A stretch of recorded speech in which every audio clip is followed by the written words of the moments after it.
We are here with Darrell Salmi, one of our most successful HPE teachers, and he hails from Stillwater Area High School, and he is a pioneer in utilizing heart zones, health and physical education technology, and he's going to share with us his journey of transforming his PE program with the best solution available today, Heart Zones Move. And he has 29 years of experience under his belt. And he has used Heart Zones technology to enhance student engagement and promote smart PE through smart devices. Thank you for joining us here, Darrell, and for sharing your wisdom. Take it away.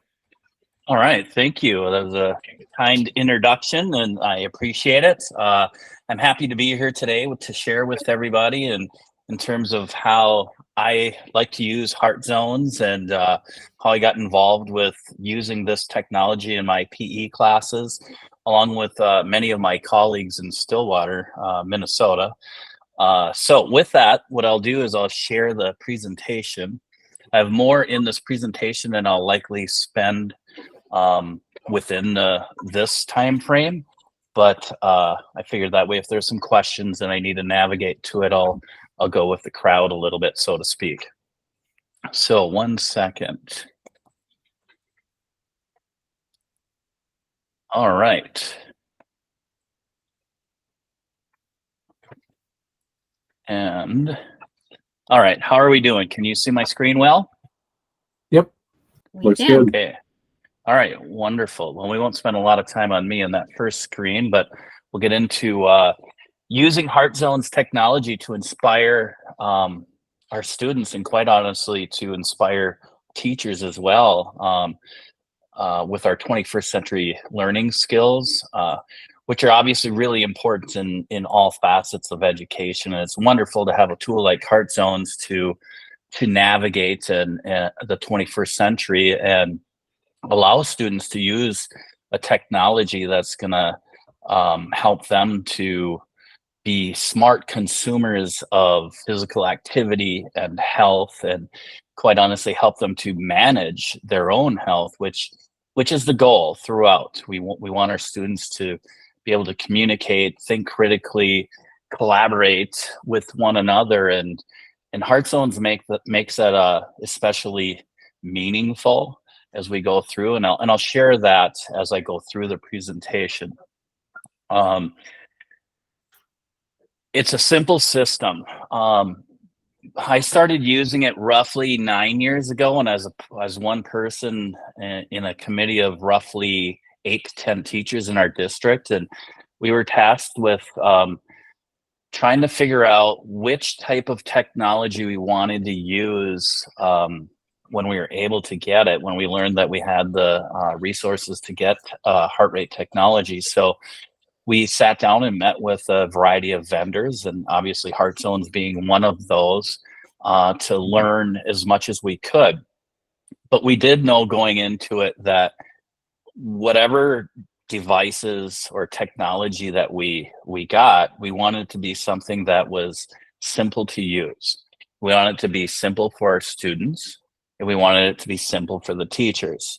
As teachers, we're busy doing a lot of things, and we didn't want to spend a lot of our time trying to help students understand how to use a technology, or quite honestly, how we should use the technology. But we wanted them to be able to jump into a heart rate monitor. We could turn the system on, use it, and leverage it for deep learning and opportunities. And one of the things that we learned is Heart Zones was that opportunity, and still is. 9 years later, we're still using it, and we haven't found ourselves thinking or considering needing something different. So it's been a wonderful opportunity and product for us. I'm glad we landed where we did. And within this slide, you can see it's really quite simple. It's you put an armband on, you wear it on your forearm, the sensor, and turn it on. It's one button, really easy to operate for a student. They can turn it on and they're ready to go. The USB bridge will collect data from those sensors that students are wearing and send it to Heart Move Zones app Heart Zone's Move app, and then on to the big board, which is awesome because now the students are getting real-time data and feedback, which is highly motivating, and it drives curiosity, and curiosity is a great part of education. Oftentimes we've, as teachers, been in a situation where sometimes we take the curiosity out of learning, which is highly unfortunate. So it's great to have that through Heart Zones, and it drives a lot of learning and questioning by the students, and that's that critical thinking piece. Some of the questions the students want to learn about Heart Zone or Heart Zone's heart rate, and the purpose of it beyond just tracking. And I'll get into that as we go forward as well.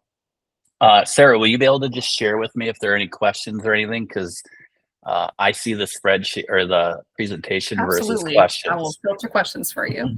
Perfect. Thank you. All right, moving forward, I'm speaking to the big board a little bit here.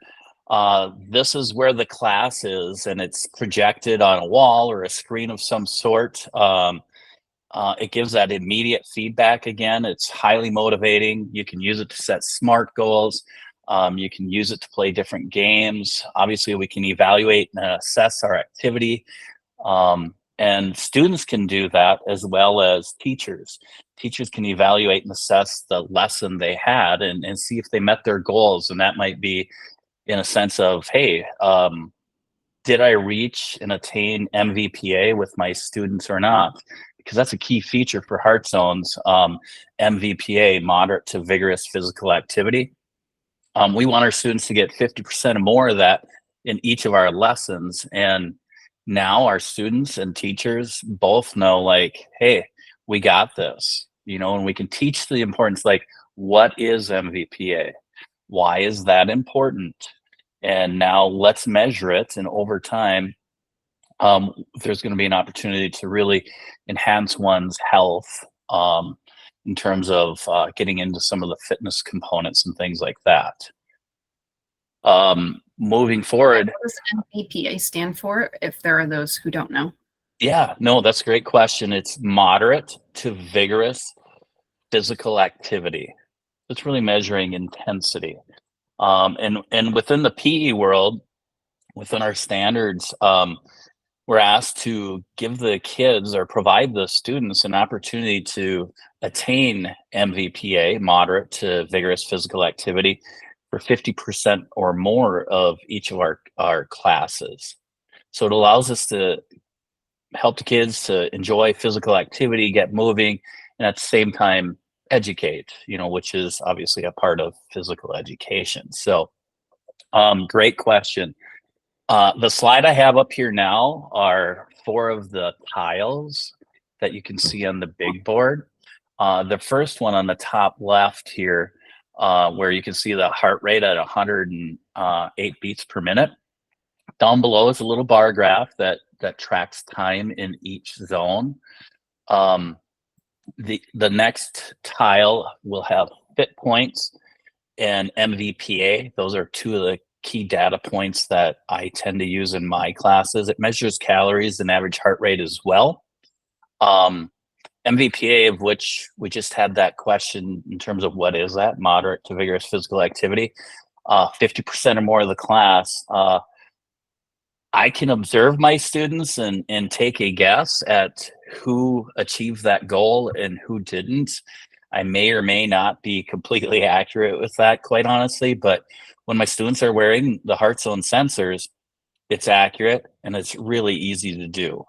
And that's important for me if I'm using it to support my assessment in any way. But it's also super important for the kids because they're tracking their activity to meet physical activity goals and to develop habits that are healthy and meaningful. So getting that feedback is critical. I'm going to get into fit points in the next slide. But the other 2 tiles that we have are, it'll get your recovery heart rate. You can do a 1 minute or a 2 minute recovery heart rate. And then they'll do a line graph really that's going over time. I'll use that in weight training a little more because at every peak here, I can count the number of sets or reps they did, or not reps, sets that they did. And so can they. So they can see their recovery time between sets, and they can count the number of sets completed, which is also very helpful. Side one of the tile, I went through this a little bit. These fit stars, I want to hit on this though. So you can also set the recording time for each class, whether you're going 30 minutes, maybe it's 40, maybe it's an hour. Whatever that might be for you, there are goals as to how much time you want in each zone. And as you achieve those goals, these stars will start to light up. So that as you go through the class period and the activity time, about halfway through, you'll see 3 of the 5 stars lit up. And if you have that, you're on track to meet your goal. And if you don't, you might need to increase your intensity or your activity level. So it's wonderful to see that as we go with the heart rate. The second tile, I mentioned MVPA already, getting into the fit points. With the fit points, there are 5 zones. I use the 5-zone method, and you can use a 3-zone method too for zoning. And that would, if you're using a 3, it'd be the blue, the yellow, and the red, which is really clean and easy to navigate with students of all ages. And for some, it's a really nice place to start. And as I mentioned, I like to use a threshold where I'm using the 5 zones. So then you'll have the blue, the green, the yellow, orange, and red.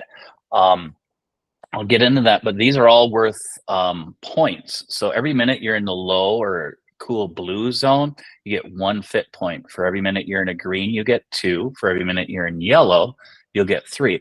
Yellow is kind of that moderate level. High green, low to mid yellow is that moderate area. And that's normally what we're going for, so we can achieve that MVPA.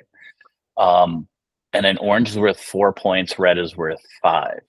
So if I'm going to do a 30-minute session, record a class for 30 minutes, and I want to average a yellow workout, so that's 3 minutes or 3 points per every minute that I'm in the yellow. So that would be 90 fit points. So again, I can see that my students are achieving their goals. They can see that for themselves. We'll work on this. We'll have a class goal, and there will be times where we'll navigate and move forward to the level of students setting their own SMART goals, which is also a fun thing to do. They could set a daily SMART goal. They can set a weekly or even monthly. So here's a chart that I use a lot with my kids that Heart Zones provided. And it just describes these zones. As I talk about heart rate on that first tile, I like to talk about, what is it? What is the blue zone? It's very easy.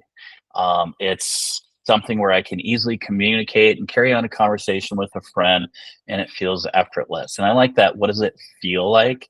And I like that piece about the talk test as it goes through.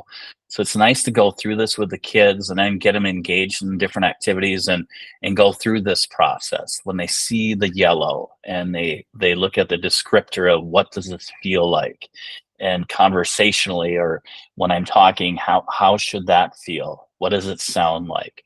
So I like that part of learning where I can see and feel and do and just really engage deeply in the activity and learning that goes with that activity. So it's a wonderful tool to go along with the app and sensors. I come back to this card quite often, really, because I will scaffold the learning, which is another piece with Heart Zones that I really like. It gives me many opportunities to scaffold the learning, going from heart rate to what is MVPA to fit points. And I can get into, quite honestly, the fit concept in terms of frequency, intensity, time, and type. We talked about how that affects heart rate in different activities. And as with the zone descriptors, we can, go through that process too of how does that feel? How does it look? How does it sound? I'll even get into nutrition concepts and things like that as well. So just many, many different opportunities. And some people, when they ask me, like, how did you decide? I mean, besides the simplicity of it and the accuracy and the, the engagement opportunities, is also about that whole scaffolding of learning and, the support as a teacher that's offered through Heart Zones is just awesome. It's incredible. And I find myself thinking about that and using a variety of resources from Heart Zones over time. And as I mentioned earlier, over the 9 years, I haven't really felt the need like, oh, I wish I had something else, because Heart Zones is the tool. I mean, it's created for physical education. There are a lot of tools out there, for example, that could be used, and their focus is on training athletes, which is wonderful. And I could train and have trained athletes using Heart Zones, but it's really geared towards the physical educator. And that's what really hits the sweet spot. And why I feel it's another reason I'm really not in need of anything else. I found the solution. I haven't needed to solve anything else, so to speak. I've used it. I'm going to kind of skip over a couple slides here, but I've used it for my annual teaching goals. I've done it a variety of ways. This is one that I had from last year.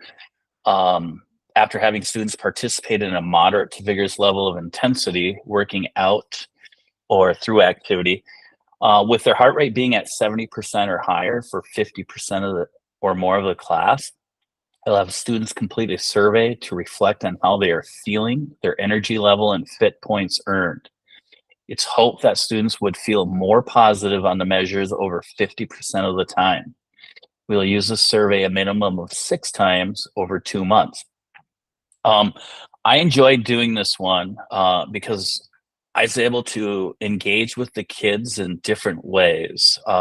One, I could set an MVPA goal as a teacher goal that was going to, of course, help my students, but it was going to be meaningful to me as well, because I can measure it. I know I have the data to back my goal, especially that first part. And now the second part of this, feeling more positive on the measures over 50% of the time, that's key too, because I'm tying that whole movement, physical activity, and body. They're connected, and I want the students to feel that and think about that and see that connection. So starting out, it could be as simple as I'm going to measure MVPA, and that's what I did. And from there, I decided, you know what, I want to connect this SEL piece that we're experiencing every day, and I want us to be thoughtful and have good meaning to what we're trying to do. And I'm going to go through this a little quickly. So I use a ruler. It is the ruler that I got from Yale. And it just shows the colors have nothing to do with the big board. It's just more of a SEL related ruler type thing. But I would ask my kids to come into the class. This is going to be up. I'd ask them to choose a word that's descriptor of how they're feeling. What is their mood? What is their level of energy? Things like that. And say, hang on to that word. That's your word for now. We'll come back to it later. I'll have them scan this. There's ways to do it without using technology, because I know in some gyms it's we don't necessarily bring the technology in there, and I'll show you that later too. But we'll get into the games, and I'm teaching through these games, whether it's an MVPA game or a fit points game or a goal setting game or different things. There's ways to do this, but I go through that, and at the end of those learning activities, we stop at this SEL board, the ruler again, pick their word, and more often than not, they go from this red and blue over to this green and yellow, high energy, high pleasantness, and they sense like, hey, I feel different, I have more energy. I'm more optimistic, I'm more pleasant, I'm more motivated, I'm more inspired. There's a lot of different words here, and we track that, as I mentioned, and over time they're definitely getting that connection. And this is where I'm having them engage with Heart Zones, the big board, because they're measuring within this measurement tool, what zone were you in most. they're connecting to the big board. Which zone was I in most, or how many fit points did I get?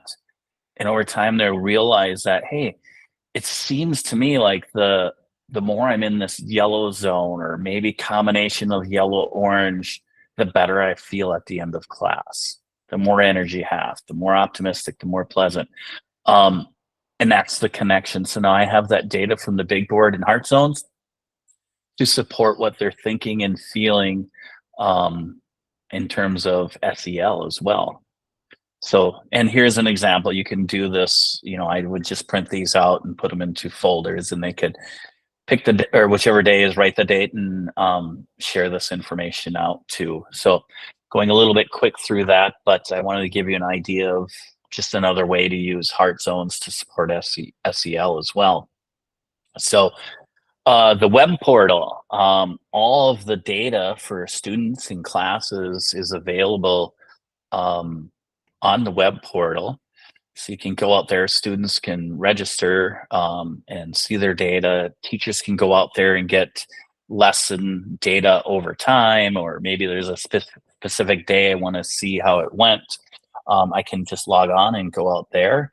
I can drill all the way down to individual students. I can go from last August when our school year started to today in early March and see, what my classes are doing, and get feedback as I plan for upcoming lessons, and even next year as I start to think forward a little bit. The screen that you're seeing right now, this is a class average here. You can see the date, start time, roughly 26 minutes, 14 seconds. Average heart rate for the class, 138. Peak heart rate, 186. MVPA time, we've spent a little bit of this presentation sharing info about that. 89% of that measured time was in my students were in MVPA. So we did well. We achieved those goals as a class, and this lesson did what I wanted it to do. So a lot of great opportunities on the web portals, and that's a newer function too. And I'll mention that's another thing as our group, our committee, as we're looking at different technologies. We got with heart zones, and we've never really looked back, and we don't have to pay for it every year or pay for updates. That's a great commitment that Heart Zones has made to educators, in that it's really challenging. Everybody has a tight budget. To not have to fundraise to be able to use something from year to year. That's a really big piece, and was for us then, and we're enjoying that opportunity now. So 9 years later, we're still using heart zones, and they haven't asked for anything from us. It's so as an opportunity, and as a company, they've supported us in every way we could want them to. So do you have multiple teachers at your school using heart zones? Oh yeah, good question. We do. Yeah. We have teachers in elementary, middle school, and high school that use it, and have for roughly 9 years, as I was mentioning. So yeah, a wide variety of teachers using it in a variety of ways. Here's another example on the web portal. Here you can see my class. It's a class report. I can see that through the tab here. Weight training period 5, MVPA 64%, MVPA time, fit points. All right, so if I had a fit point goal that day, I could come back and look at that for the class. Average heart rate, peak heart rate, some things like that. Now, if I want to go further, I could click on the session numbers here on the left side in red. Now allowed me to, go into students as well. So now I would be able to see the individual students and get very specific data to how they did, which supports, again, assessment and goal setting and things like that. Moving on to another learning card, if you will, that I got from Heart Zones.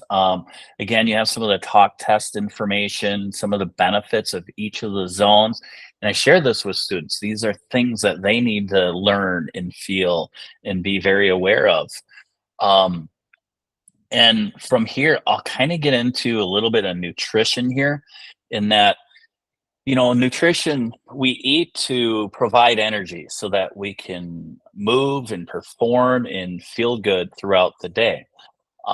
So that's why we eat food. And we get into macronutrients, and I like to teach the kids about, like, where do we draw that energy? It's from food. Okay, are all foods the same? Are all energy the same? And we learn about that. And depending on the level of students or classes that you're working with, you can go at however deep you want. Me at the high school level, I'm going to go into those macronutrients and talk about, just briefly, the three energy systems, and the fact that, our body is going to always want to go to carbs first for energy. And we'll get into a lesson about complex carbs and the simple carbs, and the types of foods you should be going to for that great quality energy to fuel the zones. So then when they go and they get into that red zone, and they know they're burning those carbs, and they know they're in that high intensity zone. Doesn't always feel real comfortable to be there, so we don't stay there quite as long as some of the other zones. But they know they're burning carbohydrates, and they think about some of those foods we've learned in terms of getting that energy. So I like that they can see the zones that they're in and connect it to nutrition and the foods that they're choosing to eat or have access to. And those are quality lessons. A lot of times we don't think about measuring heart rates beyond maybe some fitness goals, but nutrition is a big part of fitness, and so is recovery. And there's a recovery slide as well, and I'll get into that in a few moments as well. So there are some nutrition opportunities. You can see some of the questions I have below the card. From there, I'll get into the essential questions about macronutrients when we work out in the red zone, which is vigorous, high intensity, which macronutrient is primary source of energy.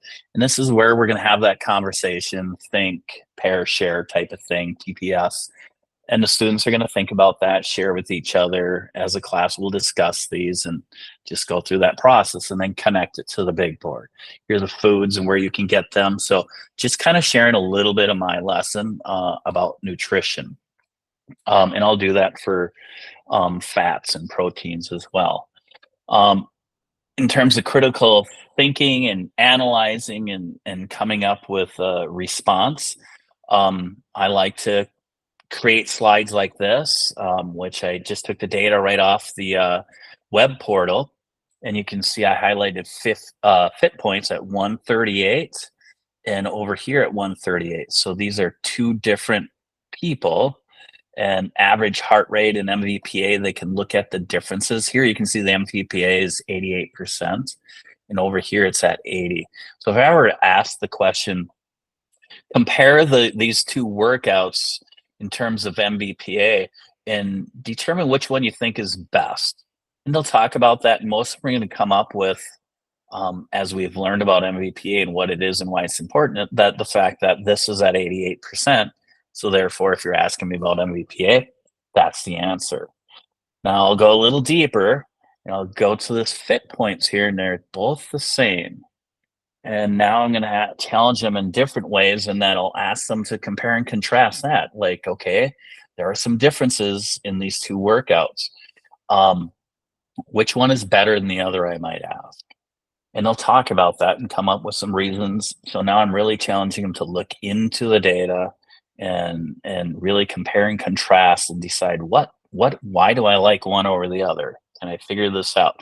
And they'll share a lot of great thoughts about that, and we get some deep conversation about it.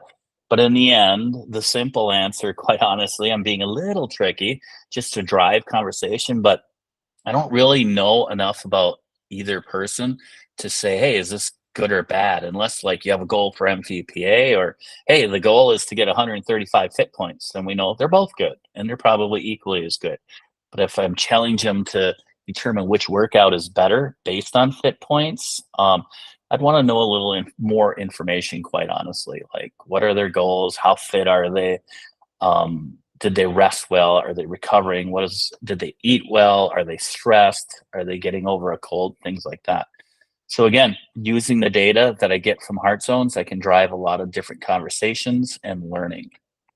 This is great information for self-assessment. How do For you sure. use, as a teacher, a question we have is, how do you use the Heart Zones results? How does that translate into class grades for you? Okay. Do you use Well, MVPA? I do. So daily activity, now that I can measure it, if you meet your MVPA goal, you'll have earned your daily activity points. Perhaps it's a fit point day and we're going for 90 fit points over 30 minutes. Anybody that reaches that goal has achieved the effort and participation points that way as well. I'll use some of this other learning that I'm going through in terms of nutrition and compare and contrast, and I'll use those on little quizzes that I'll have on Schoology as well, so that I'm hitting some other standards rather than perhaps just standard 1 or 2. So, so I've hit nutrition, SEL, compare and contrast. Those are questions that we'll navigate and learn and have great discussion in class. And then I'll add them to quizzes and such that I'll use within Schoology or whatever your platform might be.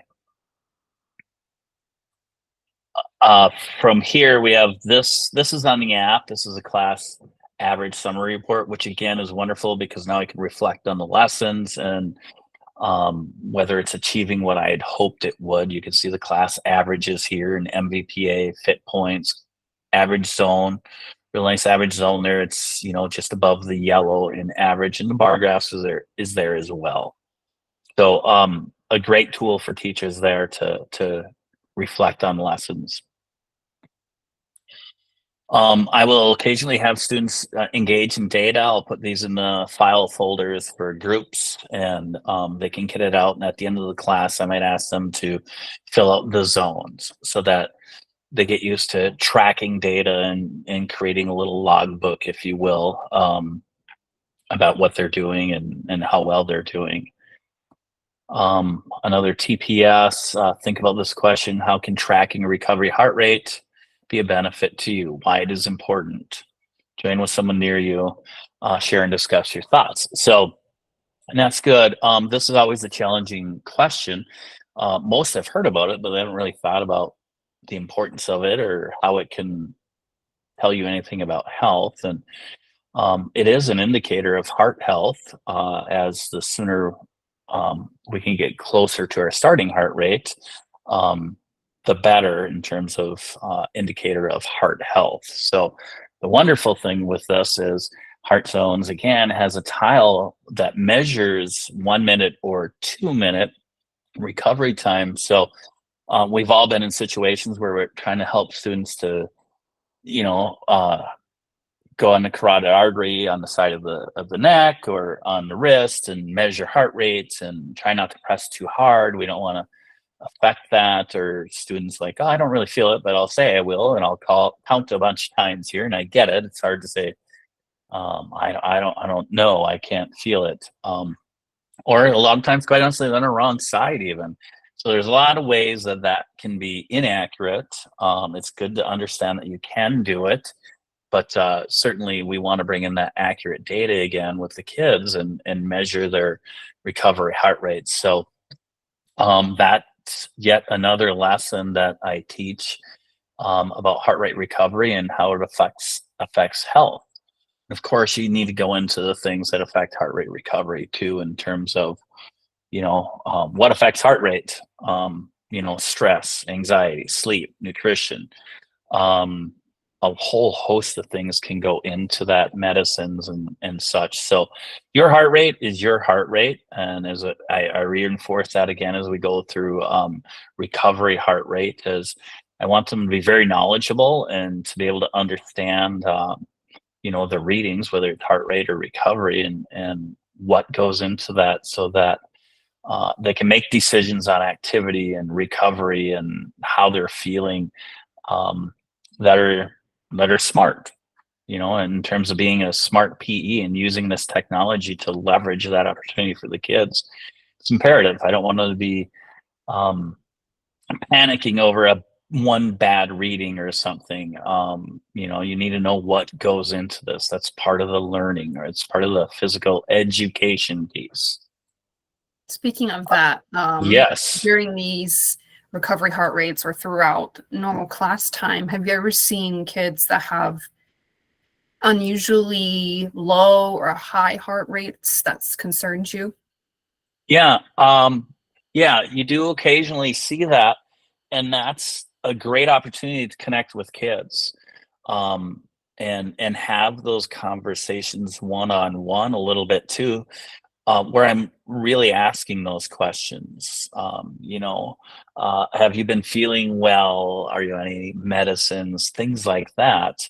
And to let them know that we'll watch this over time because you had a really low one, or it took maybe a while to come down, or you had a really high heart rate, um, unusually high for that student. And we have the data over time, so we can support that and together go through the process of understanding, that there are a lot of factors with heart rate, but there are opportunities to unearth some underlying issues, that I'm not qualified to diagnose, of course, but certainly over time, if as a teacher I'm monitoring this, I can reach out to parents and just let them know what I'm seeing. Um, the collaboration, critical thinking.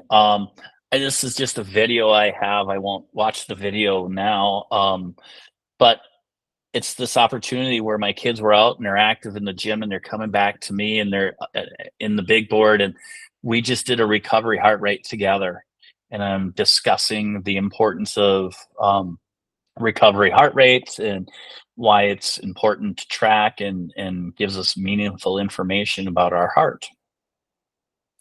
And this is just that slide right here, percentage of recovery over 1 minute and 2 minutes. And then you can see your peak heart rate as well. And now another video, and I'm just going through MVPA and fit goals for that day and asking questions of students. So you can see how I have that set up. Oh, sorry about that. So within this, there are a lot of things we can do in Smart PE to promote critical thinking, I think, or I hope at least along the way as I'm going. You're seeing this opportunity for students to, evaluate and synthesize information, um, so that they can make decisions and choices and understand their health, as it relates to managing it and being physically active. Um, Using zones to scaffold the lessons, just kind of a review. I went from heart rate, what is it? How do we measure it? To talk tests, to how does it feel in the different zones, to MVPA, what is it? How does it affect us? Why should we measure it? To fit points and setting smart goals for the day or the week or even the month. Um, so there's a lot of options there. And even furthermore, I can use 3 different charts here. I'll use 2 line graphs and the zoning chart. And I'll just ask them to use those charts and the graphs to compare and contrast 2 workouts. This would be an example of a quiz question that I'd have on Schoology, or I would have it as an exit ticket on a Google form or something real simple as they're leaving class. Communicating critical thinking. Again, using all the resources from learning cards to the data on the big board to everything else Heart Zones is providing us to drive that communication, that conversation, those questions, that curiosity, so that we can learn together. So big key, Heart Zones and physical literacy. We know what physical literacy is. And now, we have these great heart rate sensors that enhance our training potential, extend the learning, help us to attain the standards and know that we have in terms of MVPA. And it really helps us to increase our effectiveness as teachers, and hopefully increase the engagement and energy level and appreciation for physical activity for all of our students. And one question we had was, what does that look like at the beginning of class for students? How do they get started using the sensors and heart sounds? Okay.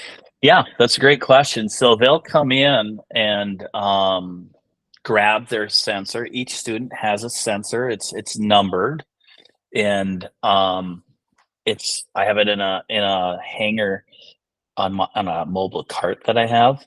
Most teachers do that in our school. We also have them on the walls, the hangers. But anyway, I come in and I grab my heart rate sensor. I put it on my forearm and I go into whatever the opening activity is. So it's come in, grab the heart rate sensor, put it on my forearm, press the one button, turn it on, and I'm ready to go. At the end of class, I do the same thing, turn it off, put the sensor back in the holder, and I'm done. The same thing will happen for the next 2, 3, 4, or 5 classes, however many classes you might have, where students are assigned numbers and all the sensors have numbers on the face, and they can just simply grab theirs and turn it on. Kind of going back to the beginning here. Are there more questions along the way? So it sounds like it's pretty easy setup in the beginning. Does that add any extra class time for you when you set up the sensors? Oh, great question. And that kind of comes back to early in the presentation at our committee. Having a technology that's easy to use was really an important factor for us as students and teachers. And yeah, students, it's really easy. I mean, to come in and get a class started for a teacher, it's really just turn on the app, open a class, and hit start. At the end of the class, I can hit stop and all the data has been collected. So it really is straightforward and easy to use. Awesome. I think we only have time for one more question. Okay. What advice would you give to other PE teachers who are considering implementing Heart Zones Move into their classes? I think the biggest advice I'd give is definitely do it. It's something that we don't regret, and I certainly don't. It's been easy to use. It's been an outstanding resource to support the teaching and learning, and it provides us with a lot of data to back up all these different learning opportunities. So my advice is to do what we did, whether you're in the committee or you're doing this for yourself. Compare the opportunities out there. The reality is, my guess is you're going to probably want something that's 100% supporting physical education in your classes and it's easy to use, but you need to go through that process, and I think that you're going to really enjoy Heart Zones and that opportunity. Thank you, Darrell, and thank you to everyone who took the time to come out here live. This will be recorded and will be shared, also sent to anyone who signed up and in an email afterwards. And I appreciate you all coming out, and I hope you have a great rest of your evening. Thank you. Thank you.